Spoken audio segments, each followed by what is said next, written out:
everyone. Welcome to another episode of The Front. Thank you for tuning in. As always, you can check out the website at leadtheteam.net for free sales training, for motivational content, and for leadership tips. And if you would, make sure you cruise on over to leadtheteam.tv. Hit the subscribe button and look for new episodes of The Front every single Wednesday and Sunday. If you're interested in the audio podcast, those are on about every podcast platform out there. Google Play, iHeartRadio, iTunes, Spotify, you name it. Just type in The Front and Mike Phillips and it should come right up. Now, whether you're watching an episode of The Front or if you're tuned in and listening to the audio podcast, please participate in the comments down below. Share your thoughts and share your opinions. Heck, share the episode. I would sure appreciate that. Often those comments, opinions, and questions add to really excellent future shows. So today I am talking about when seeking expert advice or when asking for help. Right now on The Front. Thanks for tuning in to Lead the Teams, The Front. Yes, thank you so much for joining me today on The Front. My name is Mike Phillips and I will be your host. Today we're talking about when seeking out expert advice or when asking for help. And we're going to put a little bit different spin on it. One of the things that becomes really tough, let's say you've made it into a management role or a leadership position, or someone views you as an expert in your field, right? Especially once you've made it to a leadership role, you're supposed to be the expert on some particular subject matter. And so one of the things that becomes really, really tough is what happens when you're the expert and you need expert advice. Who do you seek out? How do you ask for it? What methods do you use to approach or seeking out really good, solid knowledge when it comes to the thing that is supposed to be your area of expertise? Let me give you an example. Let's say you're a salesperson. You're a top performing salesperson. You kill it month in and month out, and all of a sudden you've hit a slump. We've all been there. We've all done it. You may be an outstanding salesperson, then all of a sudden, nothing. Kaput, right? Who do you seek out? How do you approach it? And you have to ask yourself, where do you turn to advice? Because traditionally, you're the person that people are turning to for advice. And then it becomes really scary. If you're that top performer, if you're that expert, and you have to turn around and figure out, how am I going to get out of this? How am I going to pinpoint it? Where am I going to find the answer? With so many people, it's really, really hard, because what happens is the first thing is you got to bruise your own ego, right? It's like a club to the head that it's like, hey, you first have to admit to yourself that you don't know. You don't know the answer to why it is that you are in that position.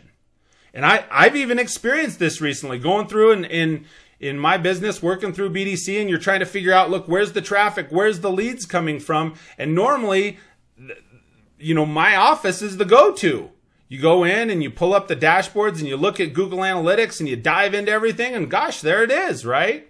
And so sometimes it's really hard to first admit that you don't know, or I don't know the answer. That's one of the most difficult things, is that fear of saying, I don't know, and where am I going to seek it out? When you seek, you will find.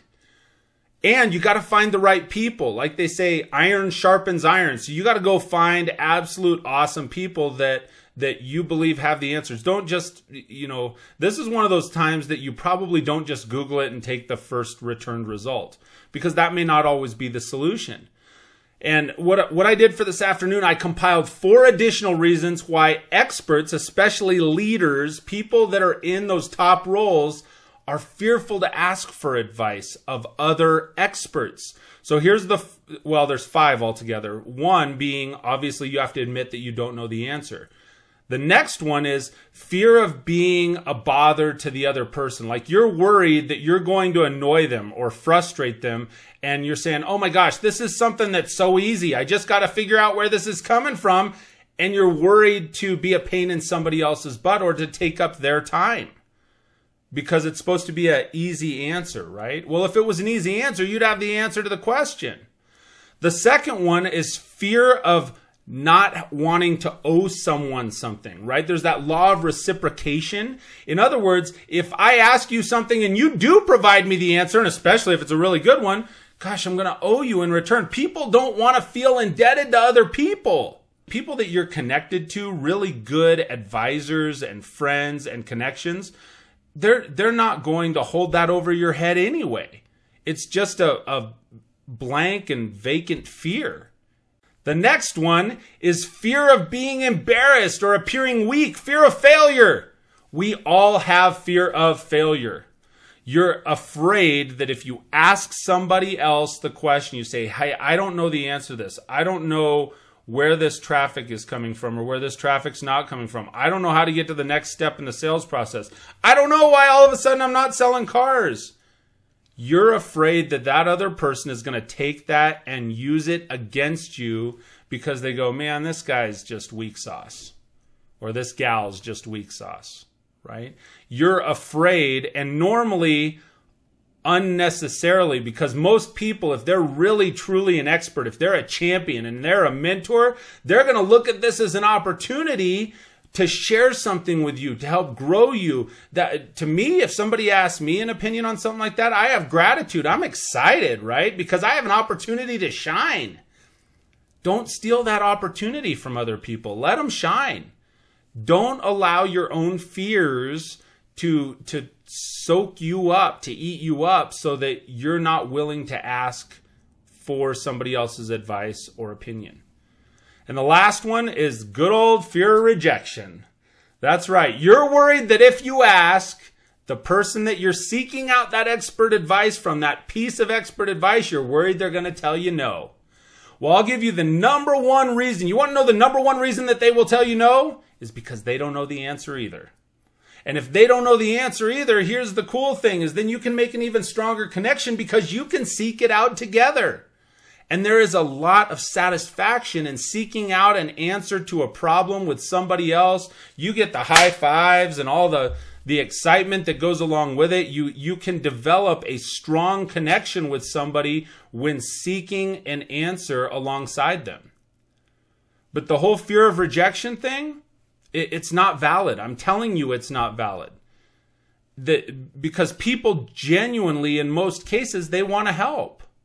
Right? That's the only reason I could come up with. As I was thinking about this and I'm taking notes and jotting stuff down, the only reason I could think of that someone would tell you no is if they don't know either.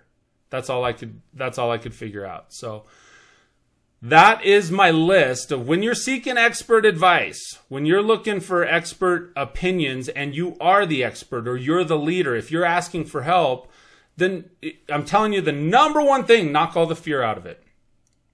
Because first, it's really tough to admit to yourself that you don't know the answer, and then you have these fears set in. You overcome that, stay teachable, keep growing, keep just, constantly asking questions. Ask really good questions of other experts, and you'll learn. And in that two-way communication, while you're going back and forth, often they'll learn from you also. You can develop some really strong, mentor-mentee relationships back and forth and good friendships if you do that.